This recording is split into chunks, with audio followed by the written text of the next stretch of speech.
I've been thinking about paint handling between light and shadow lately, says Elijah. Is a transparent shadow, heavy opaque lights indicative of a certain era of painting? Does it matter if the shadows are opaque as long as the value and temperature are correct? How does the Boston School view it? Maybe it's different per genre. Perhaps you've discussed this before. I've never discussed this before, but before I start discussing it, actually, I got to remember to thank our two of our recurring donors, Karen and Theodora. Thank you, ladies. Extremely appreciated. My producer, by the way, is always putting these in front of me. Sometimes I forget to say them, so I think a couple of you guys are a little belated. No, you're not belated. My response, thank you, is a little belated. So I always want to thank you again, everyone, for all the donations and for subscribing, sharing, and then your comments, which I always find helpful one way or the other. A couple of you sent things in that you want me to discuss, and I couldn't sort out your question. I think you maybe typed it too fast and flew it off at me. And I'm just trying to, I think it was maybe C. Ford, one of them was. So maybe you can go back and look at that one, something you did fairly recently, and just see if what you were saying is there because I couldn't follow the question. All right. So, Elijah, I've been thinking about paint handling between light and shadow lately. So this is the midtones, right? Is a transparent shadow and heavy opaque lights combination indicative of a certain era of painting? Does it matter? And what I'm gonna do is I'm gonna share with you some commentary by Gammel, who was very specific about this in the Amaury-Duval Ang via Amaury-Duval translation he did. And there's no reason. I mean, you can see what he's talking about in a bunch of Dutch paintings. So that's certainly true of that era. When you get to our era, by the time you get to, and I want to show you Paxton in particular, we're just painting with the paint we have in front of us, and there's none of this effort to do that because we find that the color value and the flatness of the shadow, there's the color intensity plus the flatness of the shadow are the biggest contributors to atmosphere that there is. And in fact, even that sense of atmosphere, I find personally that even that sense of atmosphere you find that caused by those transparencies, it seems to rather disappear as you back away from the painting more than good color does. But you can decide for yourself. I still buy into the idea, the Paxton's idea, that the simplest is best, because I find I don't have any problem. I don't have any desire. I have any need. I don't feel like I need to chase down transparent shadows because the truth of my impression has deficiencies. And why else would you do it, right? So there, you could argue that there are niceties of those translucencies are created by. Sorry, those. Yeah, translate. Well, the idea of looking through the glass that are created, they're nice, and I won't deny that. I I've never really wanted to put the time into digging up all that stuff. I've messed around with glazing a bit, but it's never been amusing to me. I do see that some people, like Sargent and Jerome, both you find cracking in their finish shadows. So there's some interesting things that must be going on that they're not even thinking through, or hadn't seen enough of that happening in their lifetimes to correct.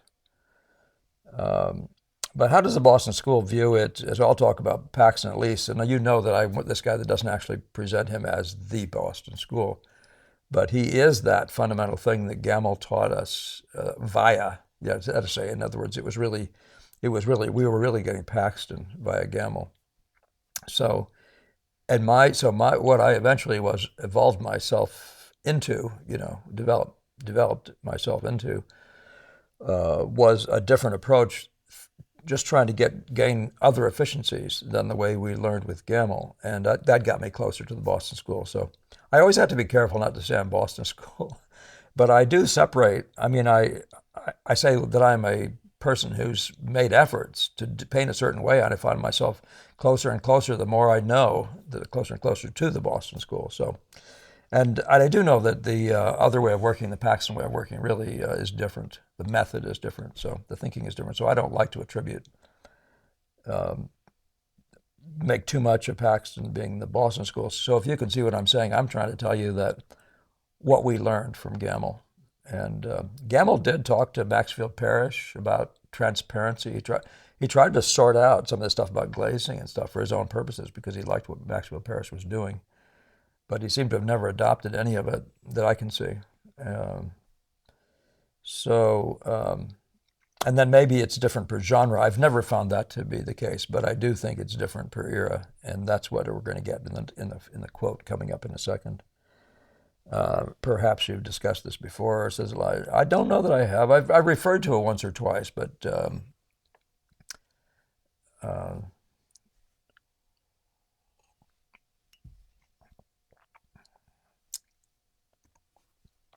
all right. Now I'm putting this up there full screen, and I want you to be able to just copy it. But I'm going to read it without my face, presumably without my face in the screen, because this is from a page by Gammel, written. This is a quote from Amaury-Duval about Ang, and it's written by Gammel, and the italicized last part is the commentary by Gammel. I could go without talking about this, but I want to have it there in front of us, so let's just go through it.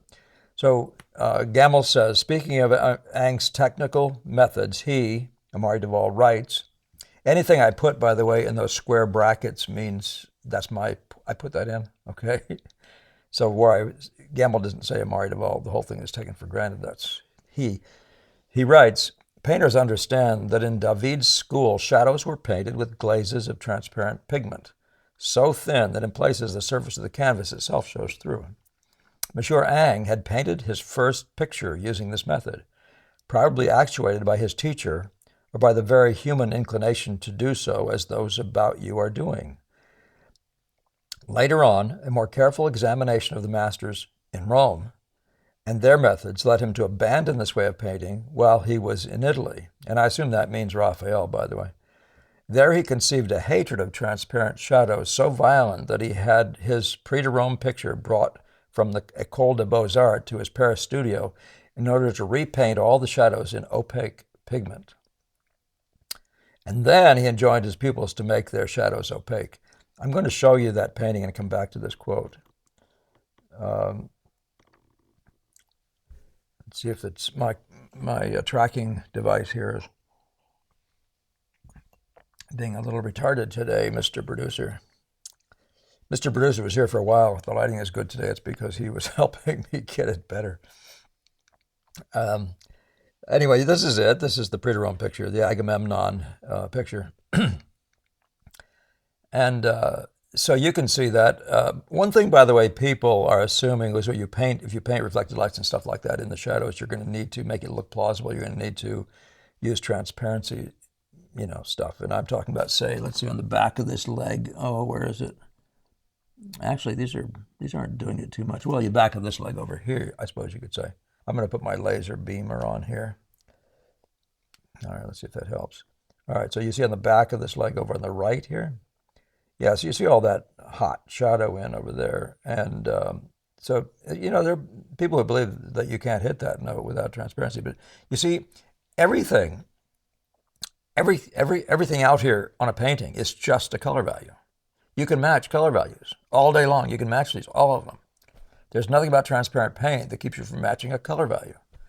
And so I could take any transparent painting by any painter and match the color value so you wouldn't know the difference unless you walked up to look at it and you'd see that there was a different quality of paint.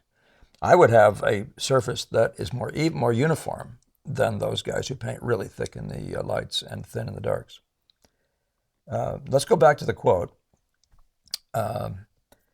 And I am interested in Gammel's comment, and it shows the wisdom of the gentleman himself. So then he then enjoined his pupils to make their shadow opaque. Gentlemen, put white in your shadows. And then here's Gammel talking. This is a characteristic example of Ang's single-track mentality, which in a teacher may become a serious defect. He should have explained that both methods are susceptible of producing excellent results.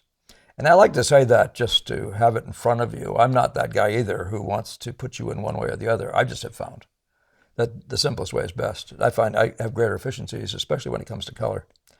And even maybe even in those mid-tone areas where you're talking about glazes and non-glazes. I mean, that's a joint that doesn't strike me as being a very clever one, but I haven't sat around trying to study it. So you might want to go see some Rubens or some other person and see how exactly he handles those if you're choosing to use transparencies.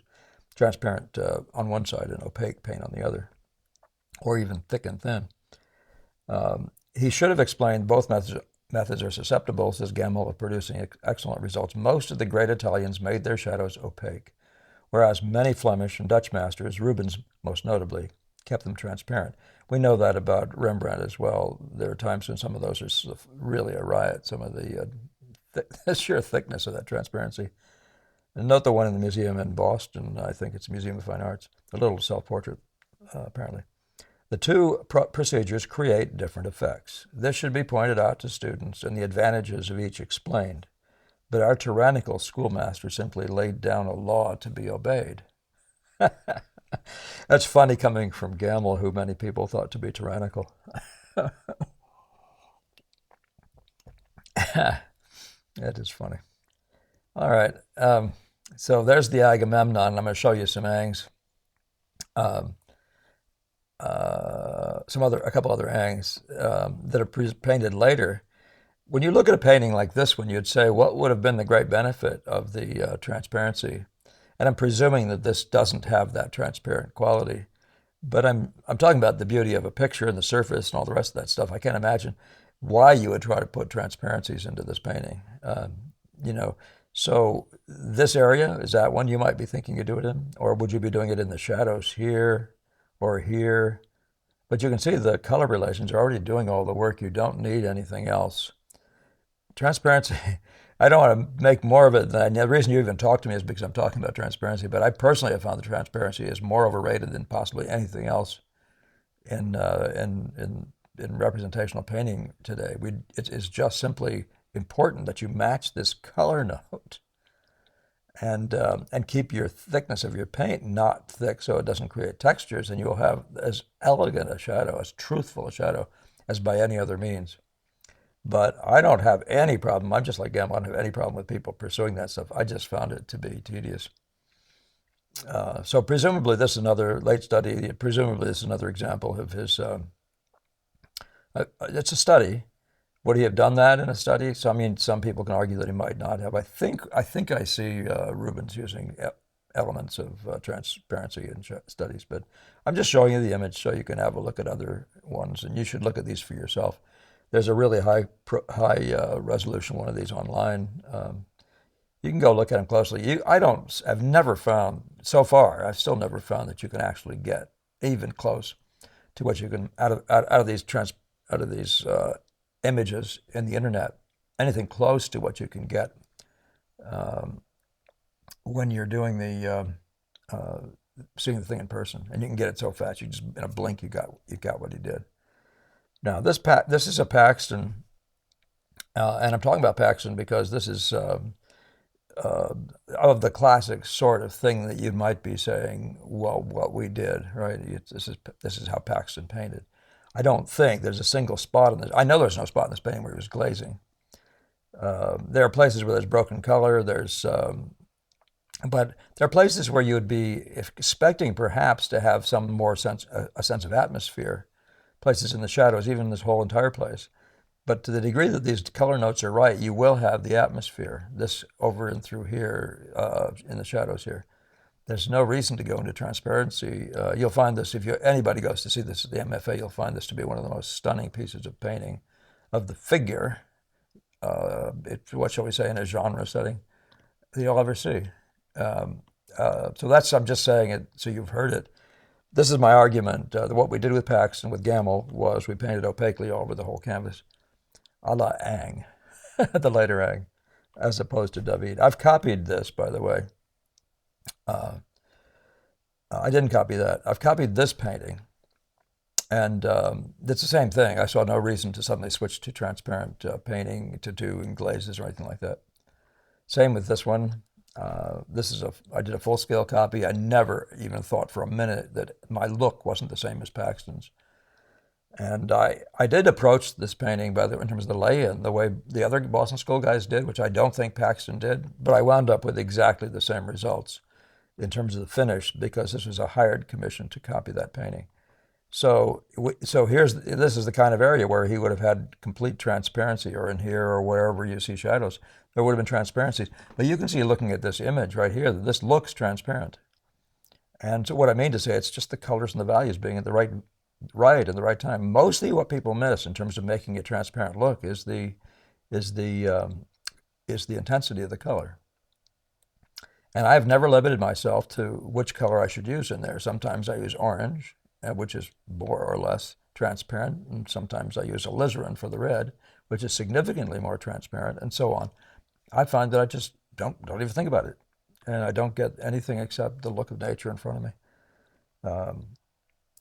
So now these have this look of being transparent, and just in themselves, and you look at that water. Now the paint looks transparent. Some paint is more transparent than others. Again, it's a problem of color values. He doesn't glaze in the shadows, doesn't glaze in here to get that look. A little bit of some of that Agamemnon thing, some of the shadows have these reflected lights in them. He doesn't do it in here. There's no glazing going on here. So I show you these because I want to say, why make your job more difficult? On the other hand, if you love that look, why make your job easier? You get what you love. You know how that works. Yeah, I got an arrow and a red dot now. I'm doing something brilliant, I guess. And then this is another one. Now you can say that this whole thing feels completely transparent, right? Transparent. Everything feels transparent in this painting. But I can assure you, I've never seen a Paxton in which he isn't painting with opaque paint and just hitting the note. There's no glazing going on that I know of. I've never heard of any such thing. I can't imagine it. Although there may, obviously, in anybody's career, be an experiment or two. Yeah, Elijah, I think that's the story. I'm going to just bounce back through these. I think I've told you everything I wanted to tell you. Ang says paint opaquely. Paxton says paint simply as possible, and glazing is anything but that. And the Boston School model is the same as Paxton's when it comes to pigments. I've never found in copying any of their stuff that there would be anything different going on. And I've never heard, I don't think I heard one syllable at any point in my education with Gammel in which he talks about applying glazes. I mean, there's a discussion about how some paint, when you put it on more thinly, trying to correct another color, will take on a glaze quality. But there's no pursuit of glazing to get translucency or any of those qualities in the shadow. So that's the answer to your last question about what the Boston School did. I'm going to go back to the very beginning and look at your question just one more time. And if this thing will cooperate with me. There we go. Oops, there we go. Come on, stay there. I don't mean to be doing this to you guys. Here we go. Okay. Oops, you didn't want that one. You wanted this one. I've been thinking about paint handling between light and shadow lately. Is a transparent shadow, heavy opaque lights indicative of a certain area of painting? Now that's something, by the way, you should be studying yourself if you want to know those things. And I've said before, I have pursued a particular line. I've tried to find best practices for myself. And I've played around a little bit with any number of these things, and I found them all more problematical than direct painting and not producing better results. And I still don't desire those paintings. I find those syrupy shadows to actually be off-putting. I find them, when you talk about the great surface of the painting, I find the Raphael/Ang opacity a beautiful, beautiful quality. Yeah, leave it at that. Does it matter if the shadows are opaque as long as the value and temperature are correct? Now, I don't mess around with the temperature idea as much as the color note, right? If you get the color right, if you go through red, yellow, and blue trying to get your shadow color right, you will have the temperature right. So I don't lean on the temperature as an escape hatch from doing color and getting the color right. I don't do it because I respect the whole range of color and the mentality of Monet's of red, yellow, and blue in every spot. which by the way is attributed to him, which I shouldn't necessarily tell you is what he's saying out loud. I can't tell you I know that, frankly. Maybe somebody else can find that. So it's just something I've perceived, something I've read way back when, and something I've messed with and have interesting thoughts about. So, all right, good, Elijah. We're all set. You're all set. I hope that's helpful to you. And I really would encourage everyone to find the simplest way and just but pursue the truth like crazy. Don't let anything get in your way. And if you find the only way you can get the truth better, the real truth, the visual impression, that's a look of nature. The only way you can get it really good is to use transparent this and that and use glazes. I'm not going to resist. No more power to you and good luck with that. Okay. Thank you again to Theodora and Karen, and we'll see you all in the next one. All right. Have a good week.